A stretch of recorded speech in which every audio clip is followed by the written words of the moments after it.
I regret that I can't be there in person, but I hope this recording will be a satisfactory substitute. And the topic I'm going to talk about is emotion, uh, whether compassion can be considered as one of the emotions: fear, anger, disgust, compassion, surprise, etc.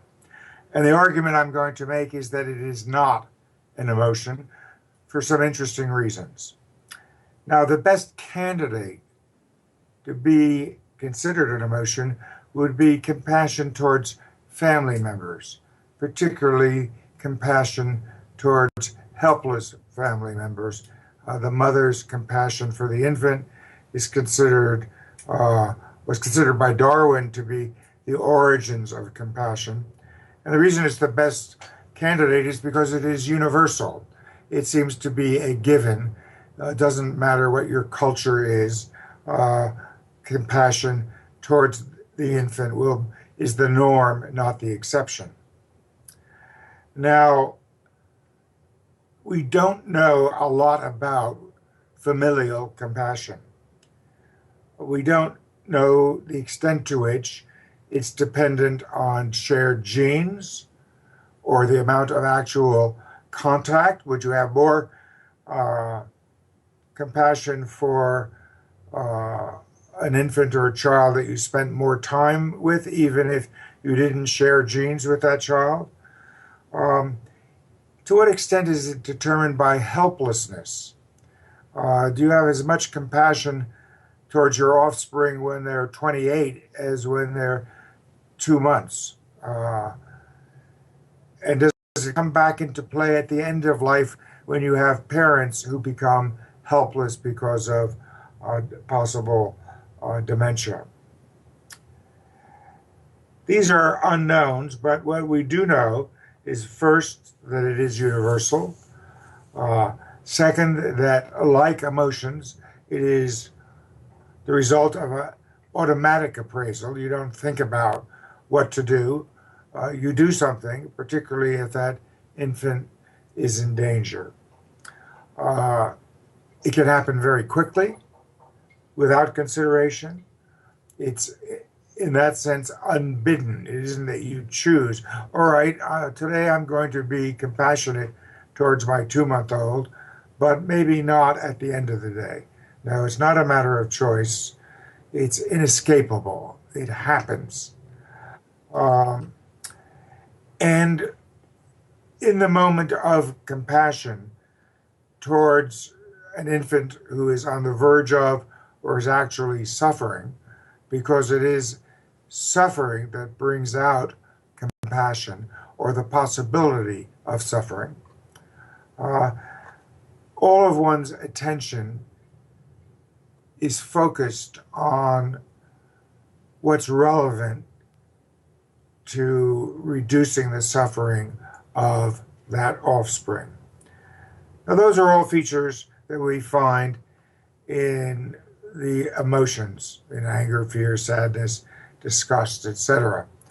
Now, here are two features where it's questionable. It's not certain. We know they are found in most emotions, but we're not certain whether they're found in compassion. One is there a universal signal? Is there a distinctive signal for compassion that you don't find for other emotions? It's my bet is that it's not distinguishable from what you see in sadness or anguish, but it's yet to be firmly established. There has been some research, some of it by a former postdoctoral fellow of mine from 25 or 30 years ago, Dr. Keltner. But when people were shown photographs of what he thought was a compassionate face, if I remember correctly, only about a little less than 40% chose compassion as their first response, their judgment of it. Well, that's very low. For the emotions, it's usually up 70 to 90%.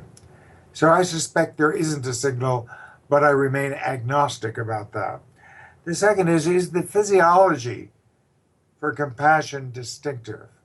And there has been a lot of recent research on trying to identify what's going on or where things are going on in the brain. Uh, what parts of the brain are active during compassion. It's not yet clear to me that those are distinctive for compassion as compared to uh, sadness or anguish, most likely relevant related emotions. But now let me turn to two features which rule out compassion.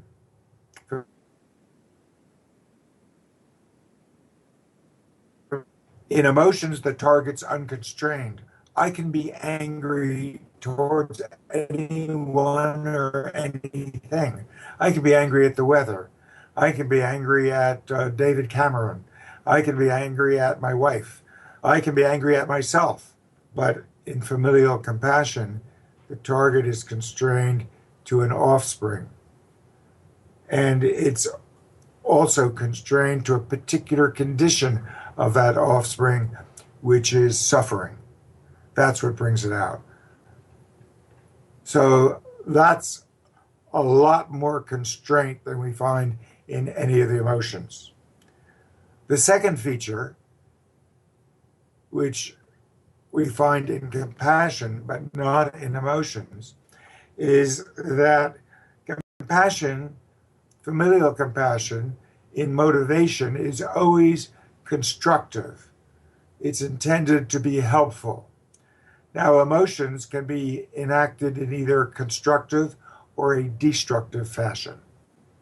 So that's a second feature found in familial compassion, not found in the emotions. But there are a number of things, as I pointed out earlier, that it does share with emotions. It's inescapability, it's occurring seemingly without thought. The appraisal that brings it forth is quite automatic, out of consciousness. Now, I've become quite concerned with a different type of compassion towards total strangers. Darwin thought that was the highest moral virtue, and so do the Buddhists, and so do I. Uh, and I've come to believe that compassion towards all human beings, what I call global compassion, is really what's essential if the planet that we live on is going to continue pretty much in the same state that we have it now. And if we are enabled to deal with shortages, which may well occur in resources, with problems of climate, uh, those are not solvable unless we care for all people, for the welfare, and to reduce the suffering of all people. Now, I was asked the question, can compassion be cultivated? Can we teach it? Well, I certainly think we can teach what I'm calling distal compassion. That is, not reducing the suffering you're feeling right now, but preventing you from suffering in the future, if I can. When I told my children, wear a helmet when you ride your bicycle, they weren't suffering at the moment. I was engaging in distal compassion to try to prevent suffering.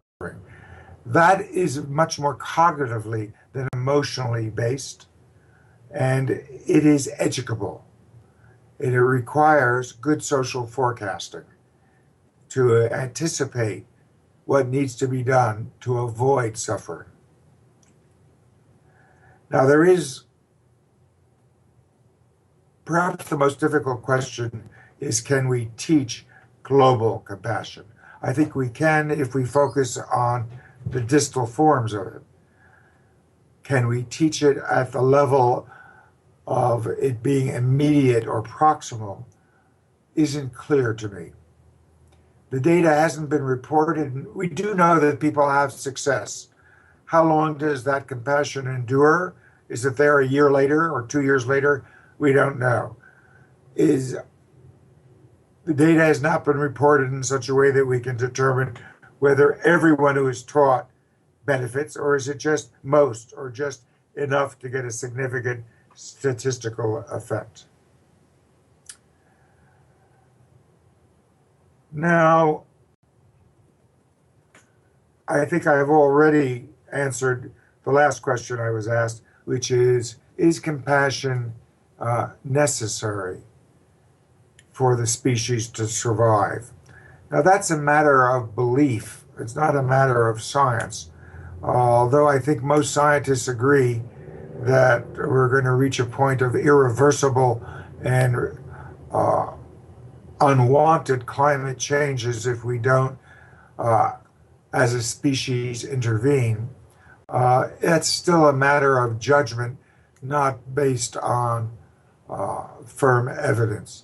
The, the necessity to share resources like water and food, that's also, I think, still more in the area of value judgment than in the area of being based on firm evidence. That's my belief. That's my value judgment. That's what motivates my interest in my new ebook called, pardon me, Moving Towards Global Compassion. That should be out, incidentally, in about 5 or 6 weeks, and available probably most easily from my website, www.paulekman, all one word, and that's ekman.com. It may also be available on other sites. So I think I have covered what I said I would talk about, and I've done it in the prescribed time. Again, I wish you a good meeting, and I'm sorry I can't be there. London is my second favorite city after the one I live in, San Francisco. Having done 3 sabbaticals in London, I try to get there at least once a year. Sorry I didn't make it this time. Hope to be there in this spring. Goodbye now.